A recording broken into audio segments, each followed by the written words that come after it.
बिस्मिल्लाहिर्रहमानिर्रहीम। अस्सलामुअलैकुम नाज़रीन, मैं हारिस नवीद आपकी खिदमत में हाज़िर हूँ GM sales and marketing AY property and builders के प्लेटफॉर्म से। नाज़रीन, जैसा कि आपको पता है कि हमने अपने चैनल के तवज्जुह से एक वीकली प्रोग्राम का आगाज़ किया था। अल्हम्दुलिल्लाह आज उसकी 5वीं एपिसोड है।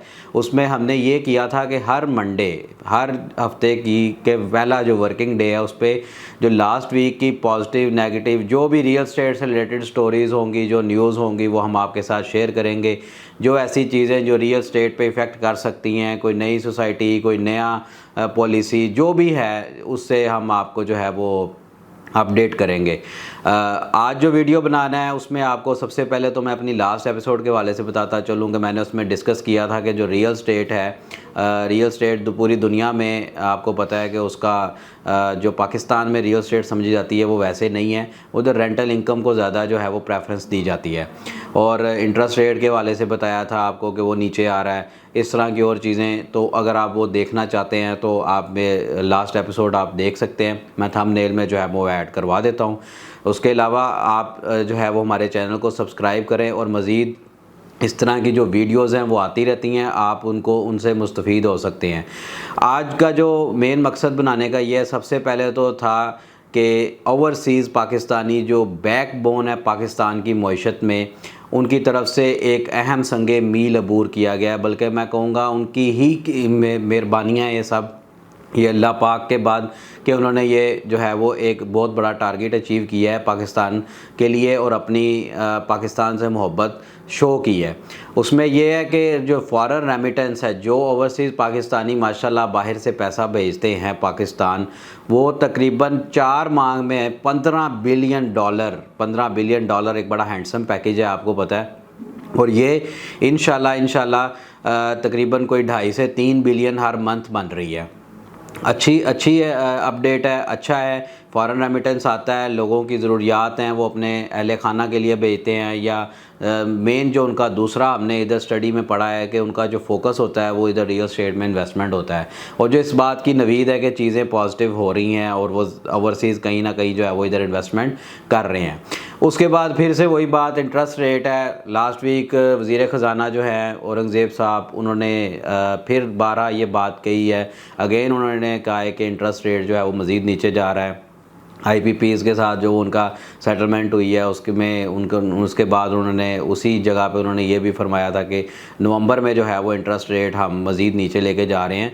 अभी गवर्नमेंट की तरफ से या स्टेट बैंक की तरफ से तो कोई प्रॉपर ऐलान नहीं हुआ कि कितने % है, लेकिन हमारी एक असेसमेंट है और मार्केट में जो डिस्कशन हो रही हैं, डिबेट हो रही हैं, उनके मुताबिक कोई 2.5 से 3% का फिर चांस है। और अभी 17.5 पे है, तो आप इमेजिन करें कि 17.5 पे भी इस टाइम बैंक जो हैं वो फ़िक्स नहीं रिसीव कर रहे। वो उनको पता है कि नीचे डाउनफॉल है। तो एक्चुअल अगर हम देखें तो जो डिस्काउंट होगा वो तकरीबन इस टाइम कोई 10 से 14 के बिटवीन जो है ना, वो उस पर ये सारी मामलात जो है वो अपना हो रहे हैं चीज़ें फ़िक्स। तो इंशाल्लाह नवंबर में ये कोई 2.5 से 3 पॉइंट गिरने का जो है वो चांस है, उससे फिर पैसा सर्कुलेशन में आएगा। उसके बाद जो है वो आपको अपडेट देनी थी कि एक आम बंदा, उसकी रियल स्टेट पे जो नज़र होती है उससे ज़्यादा नज़र डेवलपर की होती है, डेवलपर की वर्किंग ज़्यादा होती है।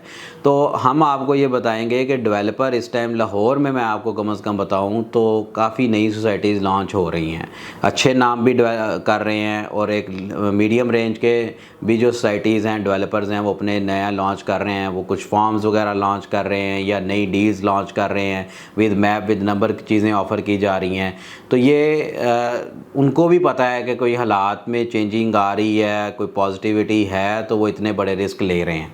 ठीक है, हमारा देखने का अंदाज़, हमारा वर्किंग का स्टाइल एक इंडिविजुअल का एज़ कम्पेयर टू एक कंपनी, एज़ कम्पेयर टू एक डेवलपर, वो ज़मीन आसमान का फ़र्क होता है। तो मेरा जो बताने का मकसद ये है कि डेवलपर जो नई चीज़ें लेके आ रहे हैं, वो नया पैसा या नया ब्लड लेना चाह रहे हैं, मार्केट से जनरेट करना चाह रहे हैं, उनको भी पता है कि हालात बेहतरी की तरफ हैं और इसी वजह से वो अपने नए नए प्रोजेक्ट्स लॉन्च कर रहे हैं। उसके अलावा एक जो आपको रिपोर्ट देनी थी डीसी रेट के हवाले से। डीसी रेट जो है वो अभी पिछले दिनों कल परसों की न्यूज़ थी, पंजाब गवर्नमेंट ने अपने काफ़ी सिटीज़ के अंदर जो है वो अपना डीसी रेट जो है वो इंक्रीज़ किया है। डीसी रेट क्या होता है? डीसी रेट वो होता है कि जिसके ऊपर आपका टैक्स और आपका जो है ये टीएमए स्टैम्प ड्यूटी वो उस डीसी रेट के हिसाब से रिसीव की जाती हैं। क्योंकि मार्केट रेट और डीसी रेट के अंदर फ़र्क होता है। अब ये अगर गवर्नमेंट के पॉइंट ऑफ व्यू से देखी जाए तो अच्छी बात है कि उनको टैक्स ज़्यादा जनरेट होगा, लेकिन अगर इन्वेस्टर पॉइंट ऑफ व्यू से देखें तो वो फिर आपको पता है कि ज़ाहिर इन्वेस्टर को ज़्यादा टैक्स देना पड़ेगा। लेकिन उसका भी हमारे पास हल है। अगर आप कोई नई चीज़ आती है, वो लॉन्च होती है, फर्स्ट अलॉटी होता है, उसमें आपको पता है ट्रांसफ़र फ़ीस नहीं होती। तो आप अगर टैक्स से बचना चाहते हैं तो ज़ीरो ट्रांसफ़र फ़ीस वाली या जो नई इन्वेस्टमेंट्स आ रही हैं आप उनके अंदर इन्वेस्ट करें। शॉर्ट टर्म आप अगर प्रॉफिट गेन करना चाहते हैं तो आप उनमें इन्वेस्ट करके विदाउट टैक्स जो है वो आप उसमें एग्ज़िट ले सकते हैं। तो आज की वीकली मैं इधर अपनी एंड करूंगा इंशाल्लाह। और भी मज़ीद जो स्टोरीज़ होंगी इस वीक की वो आपके साथ नेक्स्ट एपिसोड में शेयर करेंगे। रियल एस्टेट पॉजिटिव होने जा रही है अल्हम्दुलिल्लाह। अच्छा इसमें जो है वो बूम आ रहा है, चीज़ें चेंज हुई हैं। हम हर वीकली देखें वीडियो बनाने का मकसद जो होता है कि पूरे वीक में देखते हैं, बैठते हैं जगह जगह, लोगों से डिस्कस करते हैं। तो उस असेसमेंट के बाद ही मैं ये आपसे बात कर रहा हूँ कि अल्हम्दुलिल्लाह प्लॉट्स की मार्केट में थोड़ी सी हिलजुल आई है। फार्म्स का काम जो है वो थोड़ा तेज़ हुआ है। फाइल्स थोड़ी रुकी हुई हैं, लेकिन यह है कि फार्म्स बेहतर हैं। इस टाइम काफ़ी सोसाइटीज़ ने अपने फार्म्स दिए हैं और बड़ा अच्छा उसको एग्जीक्यूट कर रहे हैं। इसी तरह बैरिया को अगर देखें तो बैरिया का माशाल्लाह यूएई में प्रोजेक्ट लॉन्च हो रहा है, और उसके अलावा पेशावर की डेट भी शायद कुरैशी साहब दे चुके हैं। तो इंशाल्लाह ये 1-2 माह में चीज़ें मज़ीद बेहतर होंगी। जज़ाकल्लाह। अस्सलाम वालेकुम।